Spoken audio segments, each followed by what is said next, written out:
Alrighty, everyone, then. Thank you again for being with us. Beautiful day here in South Carolina. Um, Hope to get out and it'll be a little bit cooler today than it has been during the week. We were up close to 100 several times this week, so we'd like to thank whoever it was that invented air conditioning because it certainly helps. What we want to do today, we want to come together and I want to talk about this concept of turning it over to God. You'll hear people say that from time to time. Oh well, I just turned that over to God. I just turned it over to God, and everything worked out just wonderfully. And we really have to stop and think, excuse me, about what does this mean? What does this really mean, turning it over to God? Sometimes I hear people complain and they say, well, when you do that, what you're trying to do is you're trying to boss God around. You're trying to make yourself to be more important than God, as if you knew better than God, and you're going to tell God what God needs to do, and you expect God to do that. So you shouldn't be doing that. So that's one school of thought that we want to look at. You know, does turning it over to God really mean that we're trying to tell God what to do, trying to boss God around as if it was some sort of a servant, or does it mean something else entirely? And then the second thing to consider when we look at this is, I think sometimes people say that because whatever was going on was more than they could cope with, more than they could handle. It was too confusing or too stressful, and they just gave up. Excuse me. And their way of giving up was to say, well, I just turned it over to God. But did they really turn it over to God? Or did they just give up? Was there a technique involved in turning it over to God? Was there a process involved in turning it over to God? Or was it just a toss up your hands, walk away, and say, okay, God, I give up. You're going to have to deal with this one, and leave? And of course, if we consider the process of spiritual mind treatment, of scientific prayer, as Emmett Fox would call it, there is a very important step, and it's the last step, and it's a very important step, and that's release. That is release. We do our prayer, we do our treatment, we do it in a very specific way, but we have to release. We have to let go of that and stop interfering with the process. Dr. Holmes gives us the visual example of planting seeds in the garden. We go out, we prepare the soil, and we put the seeds in the garden, and we cover them over with just the right amount of dirt, and we water them. And we expect them to grow. We expect that there's a law of growth. Right? There's something in nature that knows what to do and is perfectly capable of doing it without our second guessing it. So what would happen is, if every day we went out and we dug up those seeds to see if nature was doing its thing by helping them to grow, of course we would get in the way, right? We would interfere and we would kill them. So we want to also consider, what do we mean in terms of doing our spiritual practice and releasing and letting go? Is that the same thing as turning it over to God? Is it something different? So these are kind of ideas that we want to talk around a little bit today, and they're very important. They're very important ideas. It is a very important concept. And I want to give you a visual. I assume most everyone has spent a little bit of time in a bowling alley at some point in your life. And if you observe people as they're bowling, people have different techniques, they have different styles, they have different ways that they do it.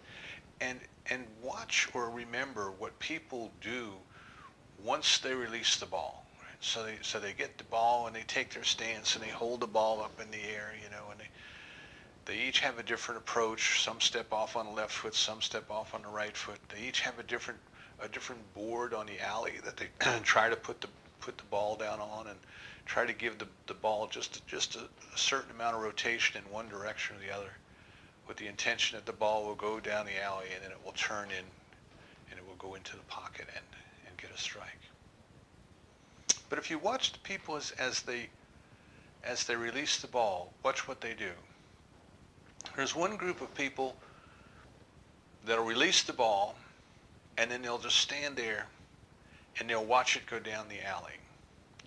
Not much movement, they're just observing. They're just getting kind of feedback, right? So they know where they know the board that they put the ball down on. They know how much rotation it had. They know how much speed they had as they were approaching. They're kind of putting all of this in their mind, and now they're watching the ball go down the alley, and they're getting the feedback of where that ball went and how that ball broke and where it turned in and how many pins came down.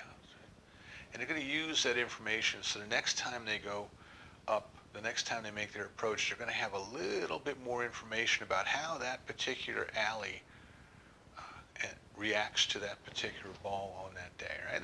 They may have just buffed the alleys last night and they're not behaving the same way. The lanes are not behaving the same way that they did last week. So we might think of person number one as almost an engineer or a scientist. You know, this is something that needs to be approached scientifically. They need to understand how they're doing it. They need to understand how they're making their release, and they need to get the feedback so they can tell if they need to make any adjustments in their technique as they go along. So you might want to consider that they have released the ball to the natural laws of the universe, the natural laws of physics. And they expect that those laws are operating on the ball as it goes down the lane. And they are observing. They are observing so that the next time they get to roll a ball, they will have a little bit more information about how to do it in order to get the result that they want. The second group of people you might see walk up, make their approach, deliver the ball, and they immediately turn their back to the pins and start walking back towards where the scorekeeper station is, walking back towards the ball rack. And they don't look, they don't turn around and they don't look at the pins until after the ball has struck, and then they might turn around and they might look at the pins and see how many they knocked down. So to these folks, it's like they released it, they let the ball go, but then there's nothing else they can do. They've completely turned it over to the laws of physics. They're not even interested in observing what happened. They don't want to see the ball going down the alley. They don't want to see how it turns. They don't want to see how it breaks. They're finished with it. As soon as they let it go, they are done with it. And then the third group of people, and I love to watch the children. The children are super great at this, but some adults to it too, you know, and it's referred to as body English. So you release the ball and the ball is going down the lane, and the ball looks to you like it's going off course, and what people start doing is they start waving their hands, they start waving their bodies, you know. The little ones will push with their hands, you know, and they'll go scoot with their feet, and they'll do everything they can. They'll holler at the ball, they'll yell at the ball, you know. And it's just absolutely precious because the little ones roll the ball so slowly that it tends to make these tremendous changes in direction. You know, it looks like it's going into the gutter, and then all of a sudden it just curves and it comes back, and it just tumbles through the pins. Doesn't really break them or knock them down. You know, and of course the little ones are there just kind of encouraging that ball to go this way or that, and it looks like they do. You know, it looks like they actually sometimes can influence it and can make it change. But did they really? You know. The laws of physics are the laws of physics, and what the ball was going to do, the ball was going to do. Kind of like the people in the second group. Ball's gone, ball's on its way, can't do anything about it now. No sense worrying about it. Just let it go. So we want to kind of keep those pictures in mind with this idea of affirmative prayer, of spiritual mind treatment, and of turning things over to God. How do we turn things over to God? Do we turn it over to God and then try to influence it every step of the way like the little children do? Do we go out and try to dig up the seeds that we've planted to see if they're still growing? Or have we turned it over in complete trust that it is It is being acted upon by a law that's smarter than we are, that knows how to do it. Do we just let it go and never look back and never try to see how it's working? See how it's working without trying to influence it. See how it's working. Just observe what's going on so we can get the feedback that we need to do a better job, if you want to consider it a job, to do a better technique the next time we pray. So let's start, first of all, with our attitude. Let's start with this attitude of are we commanding God to do something for us, or are we just simply giving up? Let's take those, because the first really gets down into this idea of what do you believe God to be, and what is your relationship with God? Very important. So remember, every January, start out every January, what's your idea about God? What is your idea about your relationship with God? What are the first commandment, in the Ten Commandments? Don't have any false gods. Don't take the name of the Lord thy God in vain. What that's telling us is the most important thing in our lives, in our spiritual relationship with God, is our understanding of what God is and how God works. So if we believe that God is a person, if we believe that God is, a humanoid being living up in the sky, and that somehow we can coerce God or tell God what to do, then we might have the egotistical idea that, well, I get to tell the divine what to do. I get to tell God what to do. But that is not our approach. That might be an approach that you'll hear some people say, you'll hear some people use, but that's not our approach at all. I invite you to consider any of the natural laws. Consider the law of electricity, for example. Now, the laws of electricity, because God is all that there is, the laws of electricity must in some way be some part of the divine. God is all that there is. There is nothing else but God. Everything that God has created, everything that has been created, God has created. And the only thing it had to create out of was some part of itself. The invisible energy of the universe takes form, becomes matter, and the matter goes back into energy. And it is something as simple as burning a log in the fireplace. The energy of the sunlight becomes trapped in the log, in the tree, as the tree is growing. And if we burn it in our fireplace, we release that energy back, and it gives us warmth. These are natural physical laws of the universe. But in fact, what we are working with is we are working with some part of God. We just don't tend to think of it that way. So if you put a log on the fire, or if you go over and turn on the light switch, you don't feel as if you're commanding God to do something for you. You don't go over to the light switch and say, oh God, I want light in my room, and I hereby direct you to make light come out of that bulb and throw the switch. If the person that's in the room with you has never seen electricity before, they might be really impressed by that until they go over and try to switch it themselves. And we don't go over to the fireplace and put our match to the kindling and make a big ritual and a big egotistical statement, oh God, I command you to release the heat that is stored up in this log and give warmth to the room because I am cold. We don't do that, see. We comply with the way that the law works without being all superstitious about it. We understand that if we want light, we go over and we turn on the light switch. Now, we don't need to be a physicist. We don't need to be a nuclear engineer to understand how it is that the radioactive elements at the power plant generate heat that boils the water, that makes the steam, et cetera, et cetera.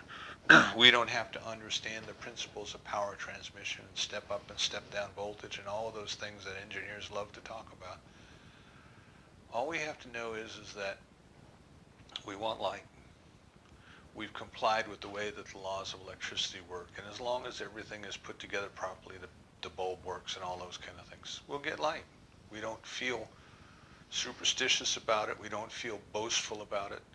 In fact, unfortunately, many times we don't even think about it. We don't even think about what a tremendous miracle that would seem to be to someone who grew up in an era before electricity.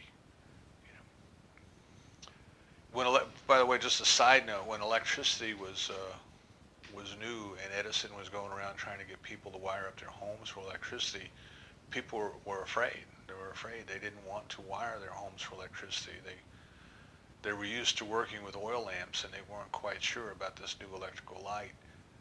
And in fact, there were some accidents at the beginning where houses caught on fire and burned down, and people went and ripped all the wires out of their houses. The people already had their houses wired up. They weren't quite sure about this newfangled thing called electricity. Now we just take it for granted. So what we want to do is we want to back up, and we want to consider that there is also a way that the universe works, in that it responds to us according to our belief. The Old Testament says, as you think and believe in your heart, so are you. New Testament says, excuse me, pray believing in your heart it is done, it shall be done. Buddhism tells us that everything that we have experienced is a result of what we have thought. So now we want to come and understand that just as there are mechanical laws about electricity, about releasing heat from logs, there are principles, if you want to call them, invisible principles of gravity that keep us firmly on the ground, that there is also a law. We call it that because it's consistent. There's also a way that God functions, or the universe functions, that responds to us according to our belief. And if we want to deliberately cooperate with the law, and let me stop right there because that is absolutely important. That law is responding to you according to your belief 24/7. It doesn't matter whether you are aware of it or not. It doesn't matter whether you have consciously given it direction or not. It is responding to you. Gravity is acting upon your body 24/7. It doesn't matter if you are asleep or you're awake. It doesn't matter if you are keenly aware of it or not. Gravity is always acting upon the mass of your body, because that's what gravity does. The law of mind, as we call it, is always acting upon your belief. And remember, your belief is not only what you say it is, what you consciously say it is as you think and believe in your heart, your conscious mind, your subconscious mind, your emotions, everything that kind of goes into making you up. That is what the law acts upon. So there is a law that is as impartial as the law of electricity, that responds to us according to our belief. And we are not superstitious about saying, well, I'm going to tell God to do this, or I'm going to tell God to do that, or I am trying to use God in some way or command God in some way. What we are doing is recognizing that this is the way it works. This is the way it is. We didn't create it the way it is. We found ourselves, we came to self-awareness, and we find that this is the way that it is. And our only choice is to consciously cooperate or not to consciously cooperate. In other words, we can go through life allowing the law to do its thing without our conscious interaction with it, or we can choose to consciously interact with it, to consciously use it. Similar to gravity. We can go through life and never think about gravity and never try to consciously cooperate with gravity. Or we can say, hey, there's this power that makes water run hills. Suppose we put a water wheel over here and we use it to turn a mill. We can cooperate with the way that it works. So again, if you build a water wheel on the side of the river, you're not trying to coerce God or command God or use God or in any way be superior to God. in order to make God make water flow down the hill to turn your water wheel. You're simply aware of that this is the way it works, and you are cooperating with it. So this attitude people have when you hear people say, well, you shouldn't be doing that because you're trying to tell God what to do, I want you to consider that that comes from an idea of separation. Right? There's still some of the old belief in there that says, well, God is out there and I'm over here, and I am trying to somehow coerce God or make God do something. If people were studying some of the old primitive religions, the natural religions of people, they would say, well, you know, if people wanted it to rain, they would go and they would get water and they would sprinkle water everywhere because they're trying to tell God, hey, see, this is what we want you to do. We want you to make it rain. Now, mind you, that's a modern mind's interpretation of what those people meant by that. I don't know that we know what they meant by it. But my point is, there's a superstitious belief that we as human beings are trying to be in control, and we're trying to figure out how to control God. And I laugh because if you stop and think about it, we're riding this tiny speck of dust around the nuclear furnace that's 93 million miles away. We're rotating around the axis. We're moving around our orbit. The sun is moving in its orbit through the galaxy. The galaxy is moving in its path through the universe, and we haven't quite figured out yet what or if the universe is moving through. We know that if we last long enough, eventually the sun will explode and the entire planet that we're on will be consumed in the fire. But we may not last that long because another sun may come and collide in our solar system, and our planet will be knocked out of its orbit and no longer produce the conditions necessary for life. Or if we outlast all of that, eventually the whole thing will be sucked into a black hole somewhere where all of the energy goes, all of the matter goes back into energy and spits out the other side, and the whole thing starts all over again. And we as human beings want to think that we are in control. So when people are concerned about should I be trying to cooperate with this law or not? Should I be trying to use this law or not? Am I trying to coerce God in any way or not? Those are good considerations, but they come from the idea of separation. And what I invite us to consider then is let's remove the ideas of separation and say, I am an integral part of that creation. The love of God has created me out of itself, and it has created me in such a way that this law is responsive to me. Now, the mystical interpretation of that, and this is where we have to let go of the ego for a while, the mystical interpretation of that is the law responds to our intent because our intent is the divine expressing itself as us. It has created us out of itself and allowed us to make our decisions in order for us to create a unique personality, but we are eventually working our way back to the divine. In other words, we are eventually removing all of the ideas of separation. Excuse me while I take a drink of water. So it is responding to our thought. It is actually responding to part of itself. Remove the idea of separation, it becomes easier to understand. The hard part is to release the ego idea of what I am. See, because as long as I think that I am separate from God, I am different than God, then yes, it's easy to become egotistical and say, I am commanding this law to do what I bid it to do. But as we grow spiritually, this concept of I changes dramatically. Eventually we have to turn that over to God as well. So if there's been any doubt as to whether or not we could or should be cooperating with this law to turn our life's affairs over to the divine through our specific spiritual practice, I hope that we can let those go. I hope that we can let superstition go. And I hope that we can take responsibility that says, well, I need to do this because the law is responding to me at all times. The other approach is kind of a fatalist approach. It's the just let it go and turn your back and walk away because you're done with it. You've done everything that you can possibly do. And that sometimes seems to work.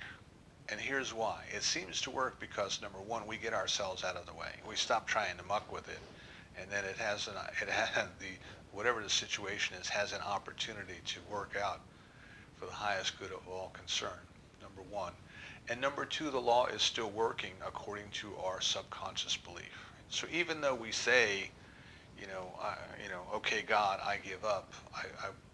I turn my back on this. You have to figure it out. What is really going on is that the law of mind is acting on that person's subconscious belief. And things are outpicturing in their life according to their subconscious belief. And it looks very familiar to them, right? Because it is their subconscious. They look at it and say, oh, look at that. See, that worked out just in a great way. Well, it worked out in a great way that corresponds with their subconscious belief. So my point is, you can't just walk away from it. You can't just turn your back and say, okay, I give up. You can't. It may appear that you can. You may think that you can, but you can't, because the law is always responding to you according to your belief. So you have not only the ability, but you have the responsibility, and you have the accountability to choose, and to choose wisely, and to use a deliberate process or technique as long as it's necessary, Dr. Holmes tells us, until we arrive at the point where what we place into law, we just simply do so easily. We don't need a process or a technique. But we need to take the time to choose, and to choose wisely, and to release that choice, to release that decision, to release that declaration into the law, without either a sense of, I am so wonderful and in charge that I can tell God what to do, or without the kind of fatalistic of, well, I'm not smart enough to figure this out, so God is going to need to figure it out for me. So we have to look for that middle ground. See, we have to look for that middle ground then that says, well, how do we do this? How should we do this? And how do we do it and turn it over to God without our egos getting in the way? And this is starting with the mindset, starting with the attitude that we are required to do this. It is not something to think about, well, maybe I should or shouldn't be. We are required to do it because the law is responding to us at all times. So now our choice is to consciously cooperate with the law. Just as the water flowing down the stream, we decide to consciously cooperate it. There is a power in the universe that responds to us according to our belief, and we choose to consciously cooperate with it. We recognize that it is responding to us 24/7, whether we are conscious about it or not, and now we are choosing to consciously cooperate with it as much as we can, eventually 24/7, but maybe we can't do that 24/7 in the beginning. Maybe we can do it 20 minutes in the morning and 20 minutes in the evening. Then maybe we can expand that time. But nevertheless, the point is that we choose to decide what it is that we will have in our lives. And we choose to turn it over to God in the form of releasing it to the power that responds to us according to our belief, to releasing it to the law of mind, to let the law of mind do what it does best, and to create whatever it needs to create, and to change whatever it needs to change in order to bring about the circumstances that are the outpicturing of what it is that we declared. So the book of Genesis tells us God said, let there be stars and planets in the heavens. Something acted upon the invisible, unformed energy of the universe, brought it into form, brought it into matter, put it into orbit, and we have stars and we have planets. In our life, we do the same. We declare what it is that we will have. And we allow, without interference, we allow that invisible something, that power, to do whatever it needs to do in order to produce the demonstration in our lives, without us interfering with it. Now here's where it gets dicey, and I want to really be clear on this.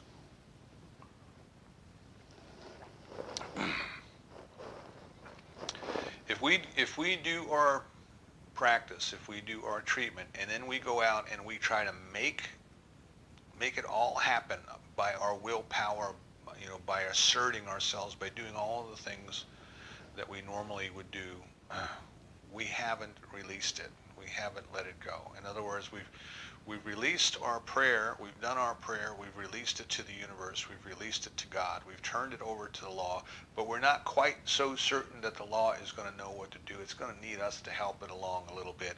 So now we go out and we try to force it to happen in the same old way we had before. Right? We haven't released it.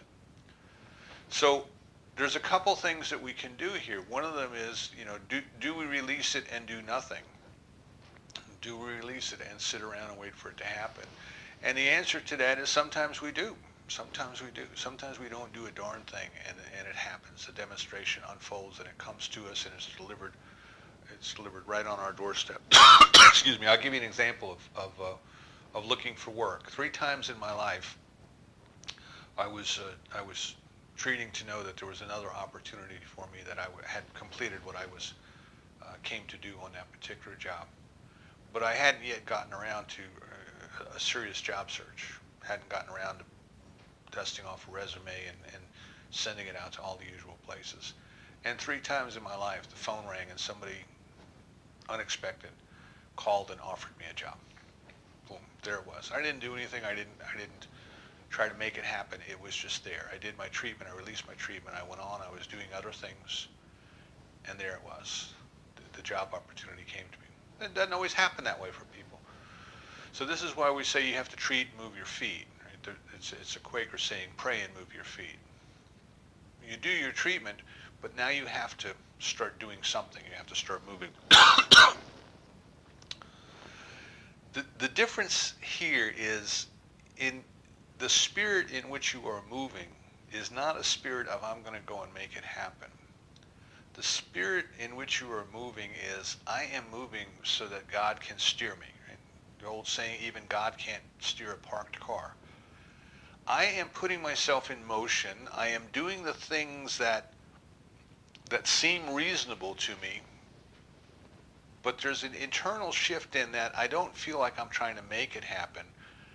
I feel like I am receiving the guidance on what to do. Excuse me, and I apologize for this cough. This is very, very important to understand. When we do our treatment, in effect, you can say that what is happening is that our conscious mind is impressing upon our subconscious mind our intention.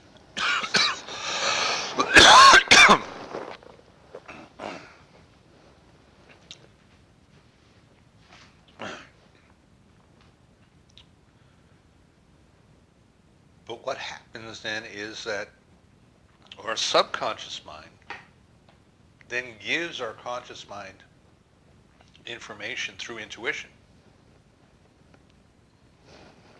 Now, most of us discount that. We don't listen to our intuition.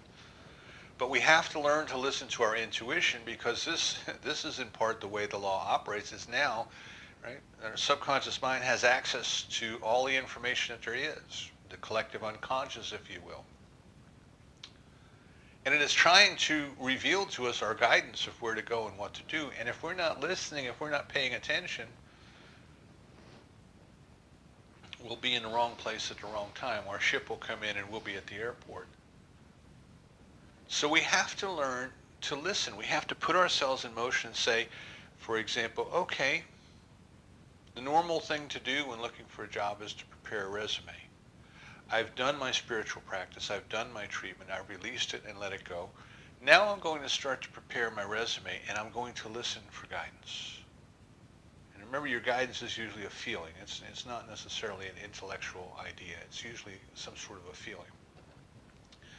And I listen to my instinct. I listen to my intuition. I listen to my gut, and I allow it to guide me of where to go and what to do. And I'll give you a couple examples of this. Dr. Fred Vogt, who is the pastor out at the Mile High Church in Denver, related the story of before he became a minister, he was a psychologist and he was out of work. And he was looking for a job. And he was working with a practitioner, and the practitioner was doing treatment with him. And he also updated his resume, and he was out and about, and he was doing all of the things that seemed obvious to do to him. But he was listening to his guidance. And he was out and about, and he was going to different buildings, and he was going to the Human Resources Department. He was filling out applications. He was giving them his resume. And as he was walking down the street, he was down to his last nickel. And in those days, a cup of coffee was a nickel.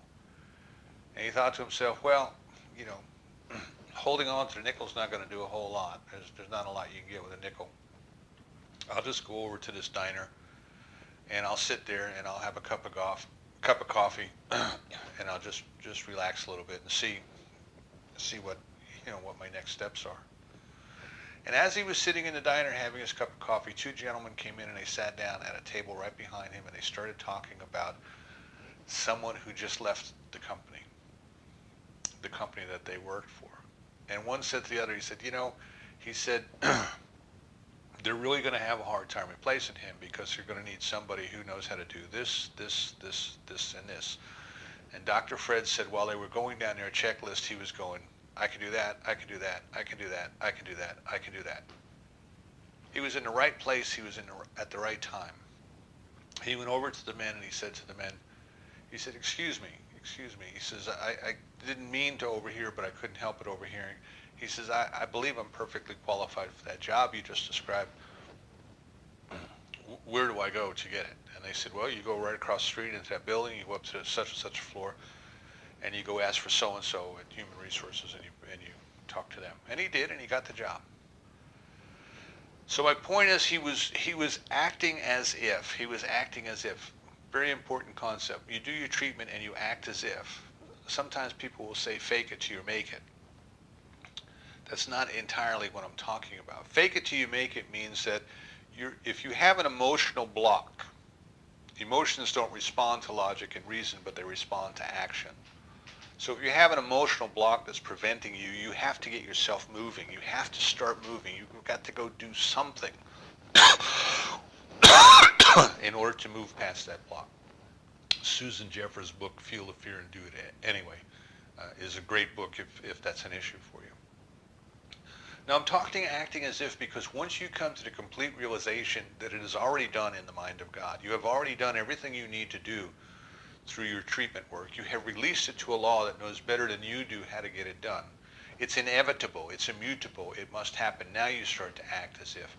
Stuart Grayson, who is the pastor of the church in New York City after Raymond Charles Barker retired, talked about a time that he was looking for work, and he would get up in the morning and he would put on the suit and tie that he envisioned himself wearing in his new job, and he would go down the Wall Street and he would just walk into the lobbies of all of the big firms in Wall Street, because that's where he wanted to work. And he said what he was doing was he was telling his subconscious mind, this is the kind of place I want to work. This is where I expect to be. Now do what you need to do in order to make it happen for me. Acting as if. So this idea then of working with the law and turning things over to the law and surrendering to the God is not something that we want to think of in terms of, well, I just let it go and there's nothing else that I should do. We let it go, and we watch for that feedback, like that first bowler. We let our intuition be that feedback. We look at how things are unfolding, and we follow the guidance that we get. But we're not like the children that are in there trying to force it to happen through our body English. We're not going out and trying to dig up the seed in order to see if the seed is growing. We are so confident that it is working, excuse me, that we are watching it unfold with the expectation that it is unfolding for our highest good. We don't just release it and then turn our backs to it and let it be whatever it's going to be. We are scientists, we are engineers, we are technicians, we are observing. We are constantly acting as if it's happening. I'm watching it happen. Right? So get that picture of the first bowler in your mind. I'm watching the ball go down the lane. I am watching it break. I am observing its speed, and I know that it is doing so in compliance with the laws of physics. I do my treatment. I release my treatment. I turn it over to God. I turn it over to the law of God. I know that it's working. I expect it to work. I act as if it's working. I stop trying to influence it, but I listen. I get myself into motion. I start doing the things that seem reasonable to me to do, but if my intuition tells me to do something different, I go and do that. I go and do that. So it's important to learn how to get in touch with your intuition. And the last thing that I wanted to broach on this subject is this idea of eventually what happens is the ego I that we have disappears. There is an I. It is the capital I. It is the I of the divine. It is truly God expressing itself as me. But there's absolutely no sense of separation. Now, when that happens, we have turned everything over to God. We no longer have to worry about where our food is coming from, where our clothing is coming from. We no longer worry about anything, but rather we are a divine service. We are a divine service to God and to humankind. And we are guided all of the time, 24/7, not just when we stop to think about it, but 24/7. We take no thought, we take no worry. We simply listen to our instructions, listen to our guidance, and we go do the work that we've been given to do that day, whatever that might be.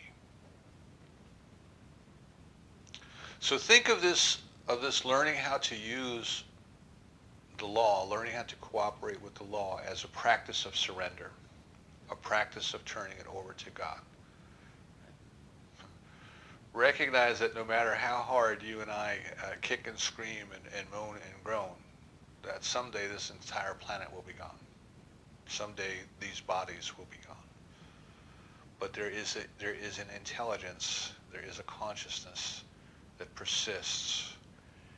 And while we are here on this planet, while we are here in these bodies, while we are in the perfect environment to get that feedback that tells us when we are getting more proficient in cooperating with the law, that's what we ought to be doing. We ought to be working with the laws that are around us at our current level of consciousness. And then as our consciousness grows, we will be working with them at different levels. What really changes consciousness is the experience of the presence of God. And when we do our treatment, when we do our spiritual practice, when we learn to listen with our heart to our intuition, when we follow the guidance that we are given, when we observe with awe at how things are unfolding in our lives, we are experiencing the presence of God, which is changing our consciousness. So every time we do this, think of it as an iterative process. Every time we do this, for whatever purpose we do this, every time we do this, what we are doing is we are really requiring ourselves to come into a conscious awareness of the presence and the activity of God in our lives. And the evolution of our consciousness is that continuous exposing ourselves to that presence, immersing ourselves in that presence, till eventually we surrender ourselves to that presence. The mystical poet Rumi gives us the perfect visual. He says it's like the moth being drawn to the flame. You know, if you put a glass over the candle, the moth will just continue to beat itself against the glass over and over and over and again. The one thing that it wants is to be unified with that flame. If you take the glass over the candle, the moth will fly straight into the flame until it is completely consumed. It its entire physical presence is gone, but it does that for the experience of the unification with the fire. We are drawn as a moth to the flame. We are drawn to the unification with the consciousness of God, the experience of God. At the beginning of our journey, we can only take little steps. We can only surrender a little bit here and a little bit there. The ego I still wants to be in charge. But as we grow, we let go of this idea of separation. We surrender it all to God because, in fact, there is nothing but God. So I invite you this week to consider, how do you want to practice? How do you want to practice your surrender? What is it that you want God to experience through you and as you this week? Are you willing to cooperate with the law of mind? The way that you cooperate with the law of electricity when you want light, are you willing to cooperate with the law of mind in the way that it works to bring that experience into your life? Are you willing to get out of the way and stop trying to figure out how it's going to happen and make it happen? But put yourself in motion and listen. Listen. Listen to the guidance that tells you where to be, who to call, what to do, and do it. And in this manner, our consciousness grows. In this manner, our consciousness moves forward till eventually we get to completely surrender.